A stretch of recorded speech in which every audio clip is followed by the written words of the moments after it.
በህይወት ውስጥ ለውጥ ማምጣት ከፈለክ በልብህ ውስጥ የሚያሞቅህን ነገር አውጥተህ በውጭ በኩል ወደ ውጤት መለወጥ ከፈለክ ወደ ተሳካ ግብ እውን ወደ ሆነ ራዕይ ያንተን ህይወት አልፎ የሌሎች ሰዎችን ህይወት ወደሚነካ ነገር መለወጥ ከፈለክ የመጀመሪያው ከዚህ ከሰማህበት ደቂቃ ጀምሮ የምታቆመው አንድ ነገር ማሳበብ ነው። ከዛሬ በኋላ ውጤት ማምጣት ከፈለክ እንዲህ ስለሆነ ነው እንዲህ ያላደረኩት የምትለውን ነገር በሙሉ ታቆምና አንድ ጥያቄ ብቻ ራስህን ትጠይቃለህ።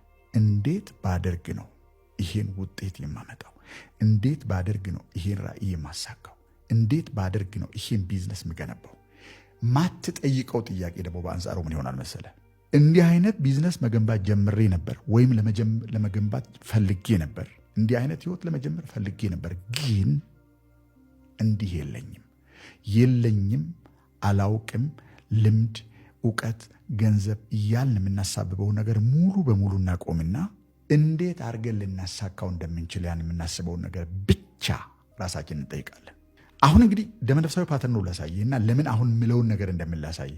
አንድ ሰው ላደርግ አልቻልኩም፣ የፈለግኩትን ነገር ላደርግ አልቻልኩም ለምን ቢባል እንደዚህ አይነት ምክንያት ስላለ ነው ስትል ምክንያቱ በመኖሩ ምክንያት አላደረኩትም ብቻ አይደለም ወደፊትም አላደርገውም በዚህ ምክንያት ነው ያላደረኩት ብለህ ለሌሎች ሰዎች ምክንያት እየሰጠ ነው።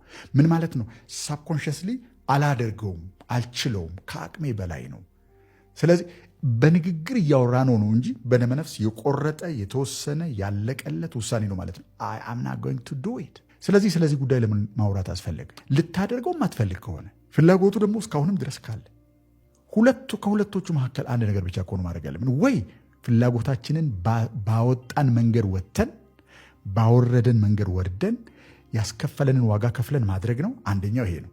ሁለተኛው በቃ ይሄን ነገር አልችለውም ብሎ እርግፍ አድርጎ መተው ነው። ሁለቶቹ መካከል ምንም ነገር የለም። ወይ እናደርገዋለን ወይ አናደርገው፣ ወይ እናሳካዋለን ወይ አናሳካው፣ ወይ ወስነን ያን ህይወት እንከተለዋለን ወይ ወስነን ያን ህይወት ትተን ሌላ ነገር እንከተላለን። ከሁለቶቹ መካከል ለዜሮና አንድ መካከል ሌላ ሙሉ ቁጥር የለም። ይሄ ብቻ ነው ልናደርግ የምንችለው ነገር። በደመነፍስ አላደርገውም ነው እያለ ያለው ይሄ ሰውዬ።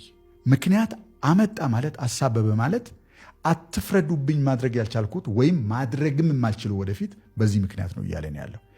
ይሄን ሰው ሌሎች ሰዎች ተረድተውታል። ለምን ቢባል አብዛኛው ሰው እንዲሁ አሳቦ ዓላማውንና ህልሙን የተወሰው ነው። ይረዱታል እነዛ ሰዎች ከንፈራቸውን እየመጠጡ እውነትህን እኮ ነው እኔም የሚገርምሃል አሳካለሁ ብዬ ስራዬን ትቼ እንዲህ አድርጌ ወጥቼ ወርጄ ይኸው አላሳካው።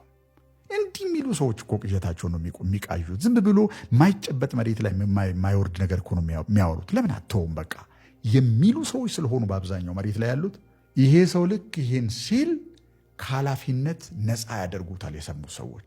ግን እርግጠኛ ሆኜ ልንገርህ አንድ ነገር፣ ማሳበብ ከከንፈሬ ላይ እስካልተቋረጠ ድረስ በገዛ ምላስህ ለምን ልታሳካው እንዳልቻልክ የፈለግከውን ነገር እስከተናገርክ ድረስ ቨርባላይዝ እስካደረግ ቃል ፈጥረ ለምን እንዳልቻልክ እስከተናገርክ ድረስ አታደርገውም።